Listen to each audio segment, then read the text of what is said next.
अब हम संविधान के संबंध में जब बात करते हैं तो संविधान और आम आदमी, इस विषय पर हम लोग अपनी चर्चा को आगे बढ़ाएंगे।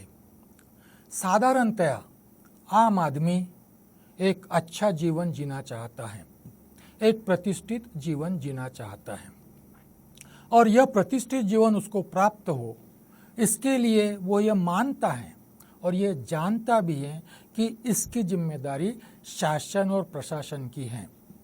शासन और प्रशासन यदि ये जिम्मेदारी का पालन नहीं करता और आम आदमी के कल्याण के लिए यदि व्यवस्था नहीं करता तो आम आदमी ने क्या करना चाहिए? सवाल आम आदमी से, आज आम आदमी बदहाल है, आज आम आदमी परेशान है, अनेक समस्याओं से घिरा हुआ है। उसको ऐसा लगता है कि शासन अपनी जिम्मेदारी का निर्वाह उचित ढंग से नहीं कर रहा है, तो कहाँ जाना चाहिए? यदि आम आदमी अपने संविधान के प्रति, यदि आम आदमी अपने संवैधानिक अधिकारों के प्रति जागरूक होता, समझदार होता, उसको संविधान समझाया गया होता, संविधान निर्माताओं ने उसके लिए क्या किया गया है ये यदि उस तक पहुंचाया जाता तो आज आम आदमी इतना परेशान नहीं होता। आज आम आदमी शासन को, प्रशासन को, अपने प्रतिनिधियों को ये सवाल पूछता कि भाई आप क्या कर रहे हो, हमने आपको वहाँ क्यों चुनकर भेजा है? यदि आप संवैधानिक जिम्मेदारी का निर्वाह नहीं कर सकते तो आप वहाँ किस लिए हो? हम आपको नहीं चाहते। परंतु यह जागृति, यह चेतना, यह ज्ञान, यह जानकारी संविधान के लिए आम आदमी में नहीं है। इसलिए आज आम आदमी समस्याग्रस्त है, अधिकार प्राप्त होते हुए भी अधिकारों का उपयोग नहीं कर पा रहा है। इसीलिए आज इस माध्यम से, आवाज इंडिया के माध्यम से मैं आम आदमी को संबोधित करना चाहता हूं और उनको बताना चाहता हूं कि संविधान में उन्होंने, संविधान के माध्यम से उसे कौन से अधिकार प्राप्त हैं, संविधान के माध्यम से उसके लिए क्या क्या सुविधाएं प्राप्त हैं, और यदि शासन प्रशासन इसके बारे में अपने दायित्व का निर्वाह नहीं कर सकता है तो उसके लिए क्या उपाय हैं, क्या उपाय योजना आम आदमी कर सकता है। सर्वप्रथम तो ये जान लीजिए, आम आदमी, भारत के आम आदमी ने यह जान लेना चाहिए कि आप भारत के लोग हो। संविधान की प्रास्ताविका यह कहती है कि हम भारत के लोग, यहाँ ये लोग, ये शब्द अत्यंत महत्व का है। समझ लीजिए कि 1947, 15 अगस्त 1947 के पहले भारत अंग्रेजों का गुलाम था। उस समय हम प्रजा थे। प्रजा का मतलब ऐसे लोग जिन पर विदेशी शक्ति राज्य करती हैं। प्रजा का मतलब ये होता है कि जिन पर विदेशी शक्ति राज्य करती है। तो हम प्रजा थे। 15 अगस्त को स्वतंत्र हुए, परंतु 26 जनवरी 1950 को संविधान लागू हुआ। तो 15 अगस्त 1947 से 26 जनवरी 1950 तक भी हम प्रजा थे, परंतु अंग्रेजों की नहीं, विदेशी शासन की नहीं, देशी शासन की हम प्रजा थे। प्रजा के हमारे स्थान से हमें मुक्तता नहीं मिली थी। यह मुक्तता हमें किसने दी? देश स्वतंत्र हुआ था, परंतु लोग स्वतंत्र नहीं थे, लोग प्रजा ही थे। यह स्वतंत्रता हमें किसने दी? यह स्वतंत्रता हमें भारतीय संविधान ने दी, जो 26 नवंबर 1949 को स्वीकृत किया गया और 26 जनवरी 1950 को अमल में लाया गया। इसलिए हम 26 जनवरी को प्रजासत्ताक दिन मानते। प्रजा की सत्ता, लोगों की सत्ता, रिपब्लिक, रिपब्लिक डे, रिपब्लिक मतलब लोग, लोग राजा हो गए। तो हम लोग राजा हैं। किसने हमें राजा बनाया? हम लोग अपने ऊपर राज करते हैं। किसने हमें यह अधिकार प्रदान किया? किसने हमें यह स्थान प्रदान किया? हमारे संविधान ने हमें यह स्थान प्रदान किया। इसलिए संविधान का शुभारंभ हम भारत के लोग, इससे होता है। और संविधान यह मानता है, संविधान यह मानता है कि आप भारत के लोग हो। इसका अर्थ यह है कि आप शक्ति के स्रोत हो, आप शक्ति देते हो। क्यों? किसको शक्ति देते हो? अपने प्रतिनिधियों को शक्ति देते हो। क्यों? किस माध्यम से? क्योंकि हमने भारत में जनतांत्रिक प्रणाली स्वीकार की है, डेमोक्रेटिक प्रणाली, और वो भी सांसदीय प्रणाली स्वीकृत की है। और इसको कहते हैं प्रातिनिधिक डेमोक्रेसी, प्रातिनिधिक जनतंत्र, democracy with representation, representative democracy. इसीलिए हम ग्राम पंचायत में अपने प्रतिनिधि चुनते हैं, ग्राम पंचायत सरकार है, ध्यान में रखिए। हम पंचायत समिति में अपने प्रतिनिधि चुनते हैं, ये भी सरकार है। हम जिला परिषद में अपने प्रतिनिधि चुनते हैं, हम विधानसभा में अपने प्रतिनिधि चुनते हैं और हम लोकसभा में भी अपने प्रतिनिधि चुनते हैं। सरकार का सादा अर्थ यह है कि जिसको कर लगाने का अधिकार होता है, टैक्स लगाने का अधिकार होता है, वह सारी इकाइयां सरकार होती हैं। टैक्स लगाना, टैक्स वसूल करना और वह टैक्स लोगों की भलाई के लिए खर्च करना, यह जिसका दायित्व होता है वह सरकार माने जाती है। तो ये सारे सरकार है और ये चुने हुए लोग हैं। कौन चुनता है? लोग चुनता है। तो लोग चुने हुए प्रतिनिधियों को अपने अधिकार देता है। तो स्रोत कौन है अधिकारों का? स्रोत लोग है अधिकारों का। ध्यान में रखिए, लोकसभा में बैठा हुआ मंत्री हो, लोकसभा में बैठा हुआ आपका सांसद हो, विधानसभा में बैठा हुआ आपका विधायक हो, इन सब लोगों को हमने अधिकार दिए हैं, इसलिए वो वहां पर है। यदि ये संविधान के अनुसार हमारे कल्याण के लिए यदि कार्य नहीं करते तो हम इनको अपने पद से हटा भी सकते हैं। आगामी चुनाव शुरू है विधानसभा के, लोग आपके दरवाजे पर आ रहे हैं, हाथ जोड़ रहे हैं आपको कि हमें वोट दीजिए। अगले साल लोकसभा का चुनाव होगा, लोग हाथ जोड़ेंगे कि हमें वोट दीजिए। ये आपका विवेक है कि आपने किसको वोट देना चाहिए। यदि हम लोग अनुभव से नहीं सीखते, यदि हम लोग अपना सही प्रतिनिधि नहीं चुनते, चुनने का अधिकार किसने दिया है? संविधान ने दिया है। हमारा प्रतिनिधि बनाने का अधिकार किसने दिया है? संविधान ने दिया है। प्रतिनिधि को निकालने का अधिकार किसने दिया है? संविधान ने दिया है। यदि हम अपने अधिकार का सही उपयोग नहीं करते तो दोषी हम हैं। हम अपनी ताकत को नहीं पहचान रहे हैं, हम अपनी शक्ति को नहीं पहचान रहे हैं। हम शक्ति के स्रोत हैं, हम प्रतिनिधि को अधिकार देते हैं, वो हमारे राजा नहीं है, हमने उसको बनाया है, हम उसको उस स्थान से हटा भी सकते हैं। तो ये हमारी ताकत है, यह आम आदमी ने इस ताकत को महसूस करना चाहिए। जब संविधान बना, तो संविधान जब बना तो प्रायः ये कहा जाता है कि संविधान किसी भी देश का मूल कानून होता है। मूल कानून होता है। मूल कानून का अर्थ यह है कि हमारे भौतिक जीवन के लिए, मैं फिर दोहराता हूं, भौतिक जीवन के लिए, धार्मिक जीवन के लिए शासन कानून नहीं बनाता। तुमने किस भगवान की किस प्रकार से पूजा करनी चाहिए, यह राज्य के कानून का विषय नहीं है, ये तुम्हारा अपना विषय है, तुम्हारे धर्म का विषय, देखते रहिए। भौतिक जीवन के लिए जो कानून बनाए जाते हैं, वह सारे कानून जहां से उपजते हैं उसको संविधान कहा जाता है और इसलिए संविधान को मूल कानून बनाया जाता है। ये सारे संविधान, हमारा भी संविधान मूल कानून है, परंतु हमारा संविधान उससे परे है, हमारा संविधान उसके बाद भी है। हमारा संविधान की प्रास्ताविकता, क्योंकि संविधान के निर्माण की प्रक्रिया में जब प्रक्रिया शुरू थी तो संविधान के निर्माताओं के सामने, विशेषतः डॉक्टर अंबेडकर जिस तबके का प्रतिनिधित्व कर रहे थे, जहां से वो आए थे, उनके सामने ये चुनौती थी कि मैं जिस वर्ग से आया हूं, भारत के आम आदमी का प्रतिनिधित्व मैं यहाँ कर रहा हूं, तो यह संविधान ऐसा बने कि जो सिर्फ कानून और व्यवस्था की चिंता ना करे, यह संविधान आम आदमी के कल्याण की भी चिंता करे। इसलिए जब संविधान का निर्माण चल रहा था तो राज्य कैसे हो, तो यह कहा गया कि राज्य कल्याणकारी राज्य हो, वेलफेयर स्टेट हो। किसका कल्याण? अमीरों का कल्याण। किसका कल्याण? जिन्होंने परंपरा से सत्ता भोगी है उनका कल्याण नहीं, आम आदमी का कल्याण। इसलिए वेलफेयर स्टेट, कल्याणकारी राज्य की कल्पना की गई थी और यह घोष वाक्य था, maximum good of maximum number. इसका अर्थ यह होता था कि अधिकतम लोगों का अधिकतम कल्याण। राज्य कैसे हो? बहुजन हिताय बहुजन सुखाय हो। राज्य कैसे हो? बहुजन हिताय बहुजन सुखाय। और इसको बेसिक मानकर, इसको प्रिंसिपल मानकर हमारे संविधान का निर्माण हुआ है। सिर्फ कानून और व्यवस्था के लिए संविधान नहीं है। कानून और व्यवस्था की बात मैं यहाँ करना भी नहीं चाहूँगा। कानून और व्यवस्था के लिए अलग से बात की जा सकती है, मगर मैं आज आप लोगों से जो बात करना चाह रहा हूँ वह बात यह करना चाह रहा हूँ कि संविधान का मूलाधार क्या है? Welfare state.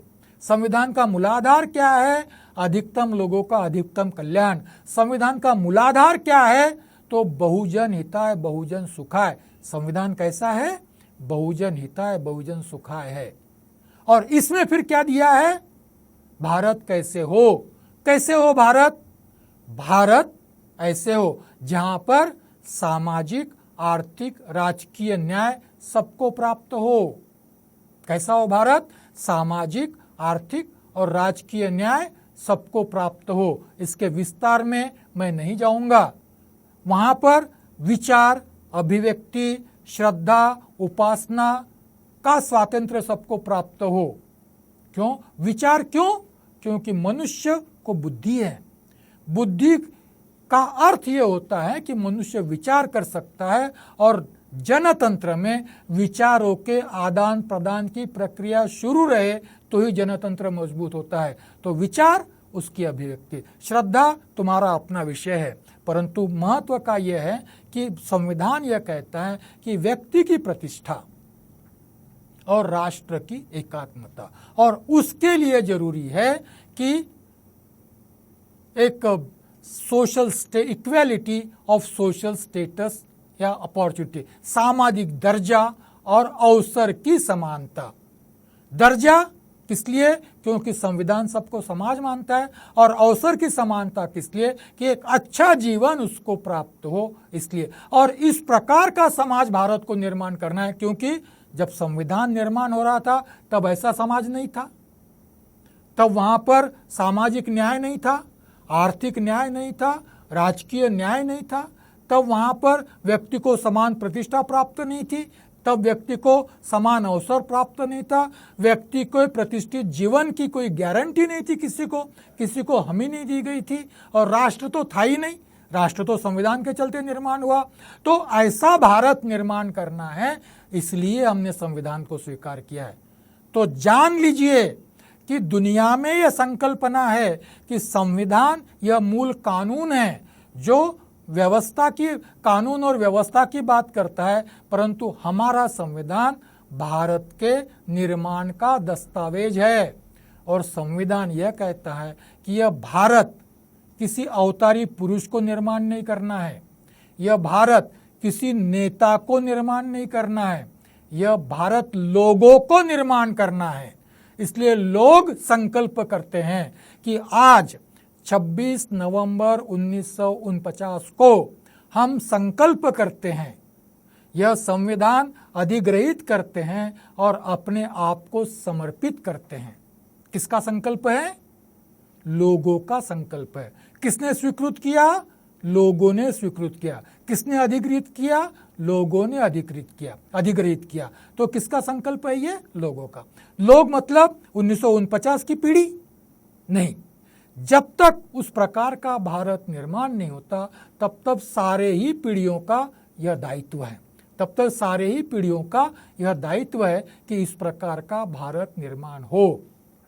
इसके लिए फिर संविधान में अलग अलग प्रावधान दिए गए हैं जो आम आदमी के कल्याण के प्रावधान माने जाते हैं। इसके चलते संविधान के जो अलग अलग भाग है, एक भाग को यह कहा जाता है कि मौलिक अधिकारों का भाग।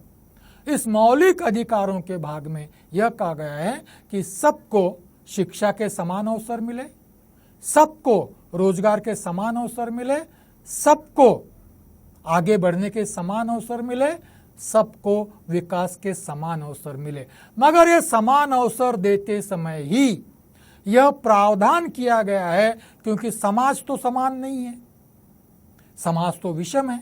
समाज में सामाजिक विषमता है, समाज में आर्थिक विषमता है, समाज में राजकीय विषमता भी है। कुछ लोगों के हाथ में ही राजकीय अधिकार सीमित हो गए हैं, और इस विषमता के चलते समाज में असमान वर्ग हैं। कुछ लोग सुविधा भोगी है, प्रिविलेज क्लास कहा जाता है, कुछ लोग असुविधा भोगी है, अंडर प्रिविलेज क्लास कहे जाते हैं। और ऐसी स्थिति में समानता का अर्थ होता है दोनों को एक स्तर का मानना। संविधान इस मान्यता को नहीं मानता। इसलिए संविधान ने जो आज वर्तमान में नीचे हैं, दबे हैं, पीड़ित हैं, व्यवस्था से शोषित हैं, व्यवस्था के दास है, उनको सर्वप्रथम समान स्तर पर लाने के प्रावधान किए हैं और इसलिए उनके लिए आरक्षण और संरक्षण की व्यवस्था की है। संविधान समानता में विश्वास करता है, परंतु साथ ही समानता के लिए समान दर्जा चाहिए। तो समान दर्जा जब तक प्रस्तापित नहीं होता तब तक जो पिछड़े हुए हैं, जो दमित हैं, जो शोषित हैं, जो पीड़ित हैं, उनको समान स्तर पर लाने के लिए आरक्षण और संरक्षण भी प्रदान किए गए हैं। जो सुविधाभोगी लोग हैं, हजारों वर्षों से जिन्होंने इस व्यवस्था के लाभ लिए हैं, जो व्यवस्था के प्रभुत्वशाली वर्ग बनकर बैठे हैं, उनको कभी कभी यह विरोधाभास लोगों के सामने रखते हैं कि भाई संविधान समानता कहता है और आरक्षण देता है, आरक्षण तो समानता का प्रतीक नहीं है।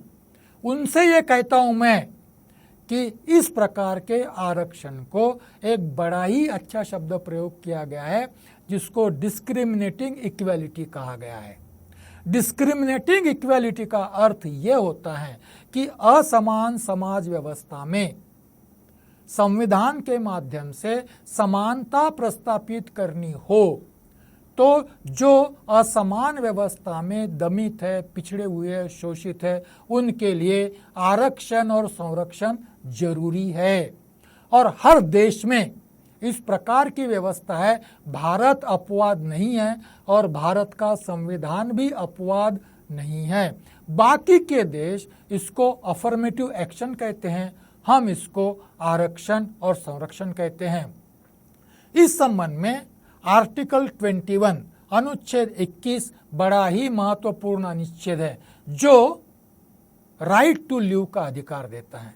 सुप्रीम कोर्ट के सामने, सर्वोच्च न्यायालय के सामने एक केस आया था। उस केस में यह कहा गया था कि भाई यदि प्रास्ताविका में प्रतिष्ठित जीवन की गारंटी दी है तो संविधान में इसका हम कैसे उपयोग कर सकते हैं। तो 21वें अनुच्छेद का विश्लेषण करते हुए सर्वोच्च न्यायालय ये कहता है कि भाई जीवन के अधिकार में, जीवंत रहने के अधिकार में प्रतिष्ठा से जीने का अधिकार निहित है। प्रतिष्ठा से जीने का अधिकार निहित है, इसका अर्थ ये होता है कि प्रत्येक व्यक्ति को प्रतिष्ठित जीवन के लिए 3 बातों की जरूरत है। 1 तो आजीविका चाहिए, 2 शिक्षा चाहिए और 3 स्वास्थ्य सेवा चाहिए। जिस व्यक्ति को जीवन में ये 3 बातें उपलब्ध हैं वह व्यक्ति प्रतिष्ठा से जीवन जी सकता है और यह अधिकार फंडामेंटल राइट है और यह दायित्व है प्रोवाइड करने का, शासन प्रशासन का दायित्व है। तो संविधान ने हमें ये बातें दी हैं। एक बहस चल रही थी कि भाई डायरेक्टिव प्रिंसिपल्स क्यों रखे गए, मार्गदर्शक तत्व क्यों रखे गए, क्योंकि डॉक्टर बाबा साहब अंबेडकर जी की सोशो इकोनॉमिक पॉलिटिकल फिलॉसफी जो जानते हैं या जिनको इसकी जानकारी है वह जानते हैं कि बाबा साहब हमेशा आम आदमी के भले की बात करते हैं। इकोनॉमिक फिलॉसफी में वो स्टेट सोशलिज्म की बात करते हैं, सोशल फिलॉसफी में वो इक्वलिटी की बात करते हैं, पॉलिटिकल फिलॉसफी में वो 1 मैन 1 वोट की बात करते हैं, 1 मैन 1 वैल्यू की बात करते हैं, पॉलिटिकल पार्टिसिपेशन की बात करते हैं। देखिए, मैं यहाँ पर थोड़ा सा डेमोक्रेसी के संबंध में कहना चाहता हूँ। दुनिया को बाबा साहब अब्राहम लिंकन की डेमोक्रेसी की व्याख्या परिचित है। वो डेमोक्रेसी की व्याख्या सिंपल ऐसी की जाती है, government of the people, by the people, for the people. लोगों का लोगों के लिए, लोगों द्वारा संचालित राज्य व्यवस्था मतलब डेमोक्रेसी, जनतंत्र। बाबा साहब ने डेमोक्रेसी की व्याख्या अलग ढंग से कही है। वो ये कहते हैं कि मैं जनतंत्र को अपने ढंग से, अधिक कृतिप्रवण ढंग से डिफाइन करना चाहता हूँ, व्याख्यायित करना चाहता हूँ। मेरे लिए जनतंत्र यह ऐसी शासन व्यवस्था है जिसमें संवैधानिक माध्यम से सामाजिक आर्थिक व्यवस्था में क्रांतिकारी परिवर्तन लाए जा सकते हैं। मतलब बाबा साहब परिवर्तन की बात करते हैं, समाज व्यवस्था में परिवर्तन की बात करते हैं, अर्थव्यवस्था में परिवर्तन की बात करते हैं, परंतु यह बात उन्होंने डायरेक्टिव प्रिंसिपल्स के माध्यम से रखी, मार्गदर्शक तत्वों के माध्यम से रखी। वहाँ पर बाबा साहब रोजगार की बात करते हैं, वहाँ पर बाबा साहब आजीविका की बात करते हैं, वहाँ पर बाबा साहब नैसर्गिक साधन संपत्ति के अधिकारों की बात करते हैं, वहाँ पर बाबा साहब शिक्षा की बात करते हैं। कहने का अर्थ यह है कि आम आदमी को एक अच्छा जीवन चाहिए, उसके लिए आजीविका चाहिए, उसके लिए शिक्षा चाहिए, उसके लिए स्वास्थ्य की सुविधा चाहिए और उसके लिए प्राकृतिक संसाधनों पर आम आदमी का स्वामित्व चाहिए या शासन प्राकृतिक संसाधनों का उपयोग इस ढंग से करे कि आम आदमी के हित को किसी भी प्रकार से बाधा उपस्थित नहीं होनी चाहिए। इस ढंग से आम आदमी के कल्याण की शासन ने रक्षा करनी चाहिए। तो इस प्रकार से संविधान का आधार जो है वो बहुजन हिताय बहुजन सुखाय है। संविधान में आम आदमी के लिए फंडामेंटल राइट्स दिए गए हैं, संविधान में आम आदमी के लिए डायरेक्टिव प्रिंसिपल्स दिए गए हैं। डायरेक्टिव प्रिंसिपल्स के बारे में बाबा साहब से संविधान सभा डिबेट्स में के समय ये पूछा गया था कि भाई ये क्यों रख रहे हैं आप, क्योंकि फंडामेंटल राइट्स यदि नहीं देती सरकार या सरकार उस पर आक्रमण करती है तो आदमी उस कोर्ट में जा सकता है, कोर्ट से न्याय मांग सकता है, मगर डायरेक्टिव प्रिंसिपल्स के लिए तो कोर्ट में नहीं जा सकता ना, आपने क्यों रखा है। बाबा साहब ने कहा कि मैं भारत के लोगों पर विश्वास करता हूं, मेरा भारत के लोगों पर विश्वास है, क्योंकि भारत के लोग यह शक्ति का स्रोत है। कोर्ट में नहीं जाने की जरूरत है। हर 5 साल बाद जनता के प्रतिनिधि को जनता के कोर्ट में जाना पड़ेगा और जनता उनसे ये पूछेगी कि भाई ये डायरेक्टिव प्रिंसिपल संविधान में मार्गदर्शक तत्व है राज्य के, तुमने इसके संबंध में क्या किया। यदि तुम कुछ भी नहीं करते तो हम आपको क्यों चुने। पार्टी पॉलिटिक्स छोड़ दीजिए, पार्टी पॉलिटिक्स या पार्टी के तत्व, पार्टी की फिलॉसफी आम आदमी जानता है नहीं जानता है मुझे मालूम नहीं, मगर वो जानता है कि ये मेरा प्रतिनिधि मेरे सामने खड़ा है, यदि ये मेरे कल्याण की बात नहीं करता है तो कौन सी पार्टी को बिलोंग करता है, मुझे क्या करना है।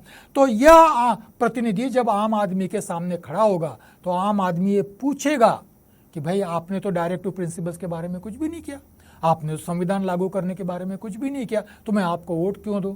तो उसको, वो चाहे किसी भी पॉलिटिकल पार्टी का हो, उसको डायरेक्टिव प्रिंसिपल्स पर अमल करना पड़ेगा। कोई भी पॉलिटिकल पार्टी फंडामेंटल राइट्स और डायरेक्टिव प्रिंसिपल्स का अतिक्रमण नहीं कर सकती। यदि करती है तो एक तो उसको कोर्ट में जवाब देना पड़ेगा या लोगों के कोर्ट में जवाब देना पड़ेगा। हमारे लिए खेद की बात यह है कि ये 60 साल में 6 दशकों में हम लोगों ने, जो पढ़े लिखे हैं, जो सुशिक्षित हैं, जो खुद को इंटेलेक्चुअल कहते हैं और जो लोगों के कल्याण की बात करते हैं, उनको हमने संविधान नहीं समझाया, उनको हमने संवैधानिक अधिकारों को उन तक नहीं पहुंचाया। और उसके लिए जो उपाय हैं, 2 उपाय हैं। फंडामेंटल राइट्स यदि नहीं मिलते तो कोर्ट में जा सकते हैं और डायरेक्टिव प्रिंसिपल्स नहीं इंप्लीमेंट होते तो चुनाव के माध्यम से अपने प्रतिनिधि, अपने सरकार को बदल सकते हैं। यदि लोग यह अधिकार अमल में नहीं लाते, जो सबसे महत्व का अधिकार है, तो दोष हम किसको देंगे। अंतिमतः दोष यह लोगों पर आता है। एक बात और मैं कहना चाहूँगा, ऐसी मान्यता है कि 1991-92 में प्रशासन ने एक अलग अर्थनीति का स्वीकार किया है, जिसको कहा जाता है लिबरलाइजेशन, ग्लोबलाइजेशन, प्राइवेटाइजेशन। मुक्त अर्थव्यवस्था हम संक्षेप में कहेंगे, उसको मुक्त अर्थव्यवस्था स्वीकार किया गया है। मुक्त अर्थव्यवस्था के चलते संविधान ने शासन पर जो 3 जिम्मेदारियां रखी थी, उन 3 जिम्मेदारियों से शासन मुक्त हो रहा है। पहली जिम्मेदारी ये थी कि हर एक व्यक्ति को सम्मानजनक आजीविका प्राप्त हो। फंडामेंटल राइट्स का 21वीं धारा अनुच्छेद यह कहता है और डायरेक्टिव प्रिंसिपल्स भी ये कहते हैं कि हर एक व्यक्ति को आजीविका प्राप्त हो और यह शासन की जिम्मेदारी है। परंतु 1991 के बाद मुक्त अर्थव्यवस्था का स्वीकार करने के बाद बार बार शासन यह कहता है, हर एक बजट स्पीच देखिए आप, पहले तो कभी इतना रोजगार निर्माण करेंगे इस प्रकार की बात होती थी। अभी रिसेंट 2013 के फरवरी में 28 फरवरी को जो अर्थ संकल्प प्रस्तुत किया गया, श्री चिदम्बरम जी ने जो अर्थ संकल्प प्रस्तुत किया, उसमें आप रोजगार की बात नहीं देखेंगे। उसमें चिदम्बरम ये कहते हैं, अर्थात शासन ये कहता है कि अभी आजीविका देना यह शासन की जिम्मेदारी नहीं है, यह मार्केट की जिम्मेदारी है, यह अर्थव्यवस्था की जिम्मेदारी है, हम इसके लिए जिम्मेदार नहीं हैं। दुनिया में कोई भी मार्केट रोजगार निर्मित का काम नहीं करता, मार्केट लाभ के लिए काम करता है। यदि रोजगार निर्माण करना लाभदायक है तो रोजगार निर्माण होंगे, उनके लिए रोजगार निर्माण करना लाभदायक नहीं है तो रोजगार निर्माण नहीं होंगे। शासन अपनी जिम्मेदारी से मुक्त हो रहा है। दूसरी शिक्षा का क्षेत्र है जो आम आदमी के लिए, विशेष तौर पर बाबा साहब को मानने वालों के लिए, शिक्षा बाबा साहब की फिलॉसफी का एक महत्व का अंग रहा है। बाबा साहब को मानने वाला हर आदमी ये कहता है कि सीखो, पढ़ो, शिक्षित बनो। किस लिए? क्योंकि शिक्षण ही जीवन को मुक्त करने का मार्ग प्रशस्त करता है। आज शिक्षा आम आदमी की आर्थिक पहुंच से बाहर चले गई है। शिक्षा का बड़ी तीव्र गति से निजीकरण हो रहा है, प्राइवेटाइजेशन हो रहा है। खेद की बात यह है कि सुप्रीम कोर्ट की भी यह राय है कि शिक्षा का निजीकरण होना चाहिए, शिक्षा का प्राइवेटाइजेशन होना चाहिए। सुप्रीम कोर्ट का एक जजमेंट कहता है कि education is for private good and those who want they must pay. शिक्षा यह निजी लाभ के लिए होती है, इसलिए जिसको चाहिए उन्होंने उसका भुगतान करना चाहिए। यदि यह नीति शासन की है तो आम आदमी शिक्षा से दूर जा रहा है। आम आदमी अपने बच्चों को अच्छी शिक्षा नहीं दे पाता है, और क्योंकि शासन ये मानता है कि यह उनकी जिम्मेदारी नहीं है।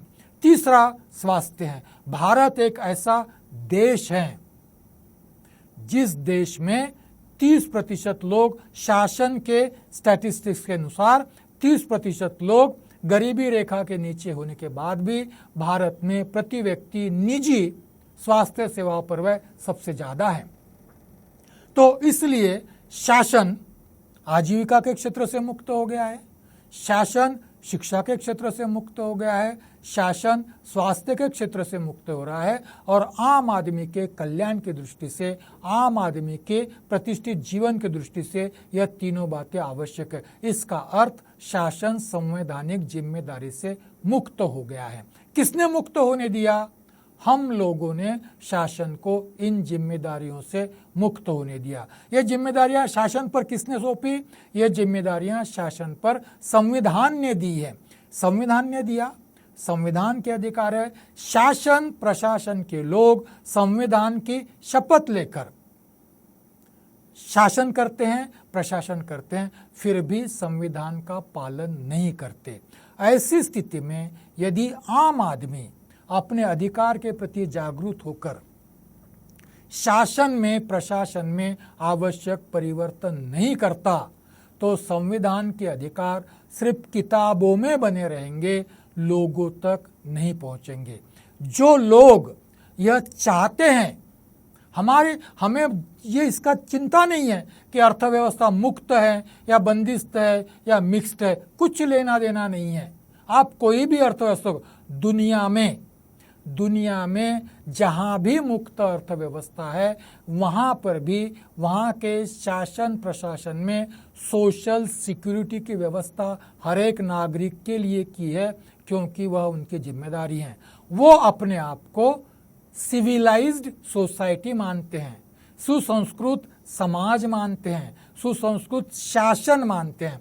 और जो भी सुसंस्कृत समाज है, जो भी सिविलाइज्ड सोसाइटी है, वह अपने लोगों के प्रति आजीविका, शिक्षा और स्वास्थ्य ये अपनी जिम्मेदारी मानते हैं। यदि भारत अपने आप को सिविलाइजेशन मानता है, अभी कल परसों एक स्टैटिस्टिक्स आया है जहां ये कहा गया है कि 50% दुनिया के 50% कुपोषित बच्चे भारत में हैं।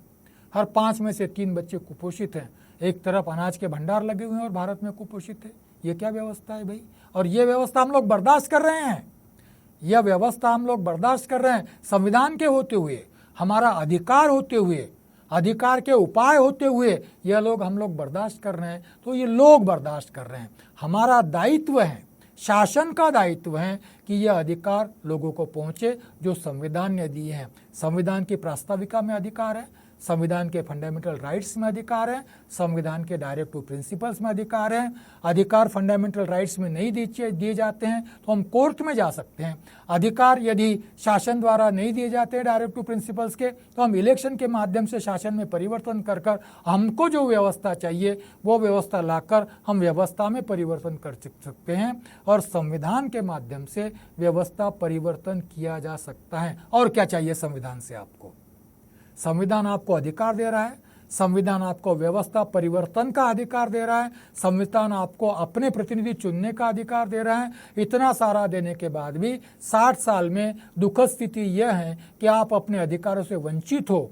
तो इसका मतलब यह है कि हम न तो संविधान के प्रति जागरूक हैं, न तो हम अपने अधिकारों के प्रति जागरूक हैं, न हम अपने अधिकारों के लिए लड़ना चाहते हैं, न हम अपने अधिकार सुरक्षित रखना चाहते हैं। और ऐसा ही चलते रहा तो बाबा साहब ने कहा है कि संविधान में किसी भी प्रकार का परिवर्तन नहीं करते हुए भी एडमिनिस्ट्रेटिव सिस्टम में परिवर्तन कर संविधान को विकृत किया जा सकता है। आज प्रशासन व्यवस्था में परिवर्तन कर संविधान को विकृत करने के प्रयास किए जा रहे हैं। एक तरफ तो कहा गया है कि इक्वल अपॉर्चुनिटीज, मगर ग्लोबलाइजेशन के चलते इक्वल अपॉर्चुनिटीज नहीं दी जा रही है। एक तरफ तो कहा है कि प्रतिष्ठित जीवन, मगर संविधान के चलते मार्केट इकोनॉमी में आजीविका की हमी को निकाल दिया गया है। तो इसको हम कहते हैं संविधान का विकृतीकरण। क्या बाबा साहब को मानने वाले, क्या संविधान को मानने वाले, क्या आम आदमी यह चाहता है कि संविधान का ऐसे ही विकृतीकरण हो?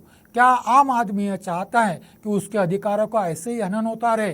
क्या आम आदमी यह चाहता है कि बहुजन हिताय का तत्व जो संविधान का आधार है वो वास्तव में न आए? यदि चाहता है तो कोई बात नहीं है, सोता रहे। यदि नहीं चाहता तो संविधान जानिए, नहीं चाहता तो संविधान पढ़िए। संविधान के माध्यम से व्यवस्था परिवर्तन में अपना योगदान दीजिए। अधिकार दिए गए हैं, यदि उसको सुरक्षित रखने की, उसको अमल में लाने की यदि हमारी तैयारी नहीं है, हम उसके लिए कृत संकल्प नहीं है, तो उन अधिकारों का उपयोग करने का हमें भी कोई अधिकार नहीं है। शासन में बैठे हुए लोग करेंगे, इस आशा से यदि हम हाथ पर हाथ धरे बैठे रहें तो वहाँ उन्होंने अपने जो निहित स्वार्थ प्रस्थापित किए हैं उसको सुरक्षित रखने के लिए शासन प्रशासन यह कुछ भी नहीं करेगा।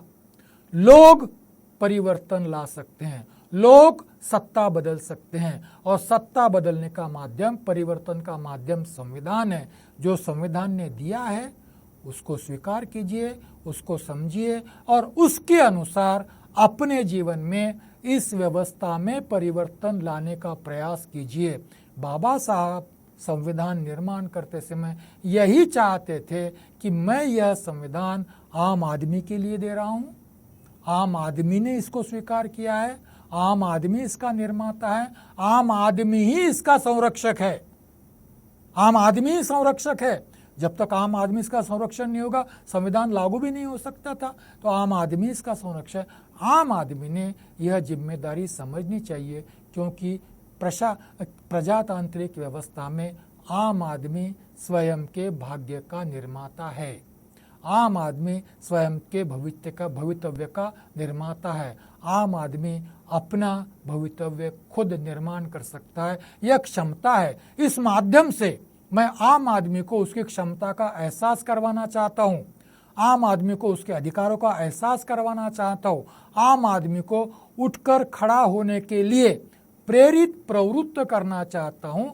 अपने अधिकारों के लिए, आने वाली पीढ़ियों के अधिकार के लिए। आज के दिन 26 नवंबर को जो संविधान दिन है, फिर से एक बार मैं ये चाहता हूँ कि हम संविधान के प्रति, संविधान के निर्माता के प्रति अपनी कृतज्ञता ज्ञापित करें, संविधान को स्वीकारें और संविधान अमल में लाने के लिए अपने योगदान देने का संकल्प करें। और यही हमारे लिए संकल्प दिवस हो सकता है। धन्यवाद।